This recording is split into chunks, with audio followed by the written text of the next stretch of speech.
د ملک د نورو برخو په رنګ په ضلع مردان تحصیلي رستم کې هم د پاک پوج سره د یووالي او د انډیا خلاف ریلې دوامدارې دي.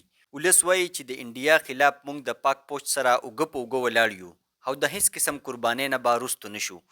نن په 10 مۍ د پاک پوج لخوا په انډیا د حملې کولو باندې ولس د پاک پوج ته سلام پیش کړی او په جوابي کاروایۍ د خوشحالۍ څرګندونه کړې.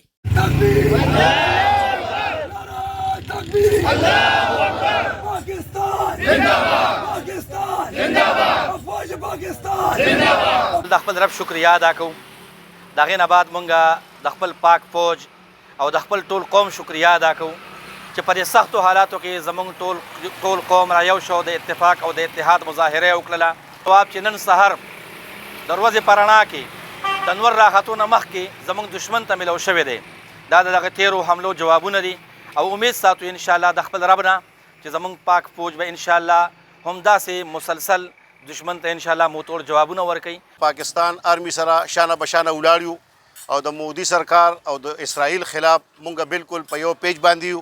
دا یو غیر سیاسي فورم دی که هرې پارټۍ سره مونږ تعلق ساتو، هغه اندروني خبرې اترې به په خپل ځای او انشاءالله تعالی د مودي خلاف او د اسرائیل خلاف مونږ ټول په یو ځای یو او مونږ د خپل پاک آرمی سره شانه بشانه به ولاړ یو انشاءالله تعالی. ورځو نه په پاکستان باندې حملې شروع کړې وې، زموږ مساجد هغه چې کوم نو هغه شهیدان کړي وو.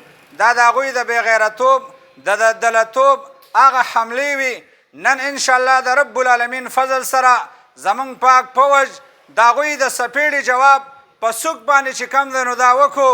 موږ پرونه خپل قوم له دا پیغام په خطبه کې ورکړی و چې حوصلې بلندې ساتئ.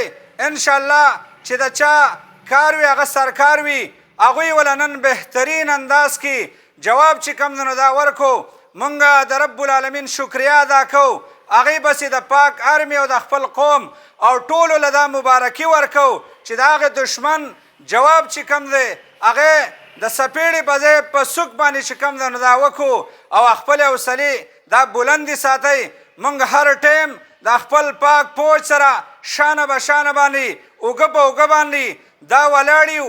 که د مال ضرورت راځي مالونه به پیش کوو، که د جان ضرورت راځي جان به پیش کوو، که د وینې ضرورت راځي وینه به پیش کوو. په هر ډګر باندې انشاءالله د رب العالمین فضل سره د خپل افواج سره اوږه په اوږه باندې دا ولاړ یو.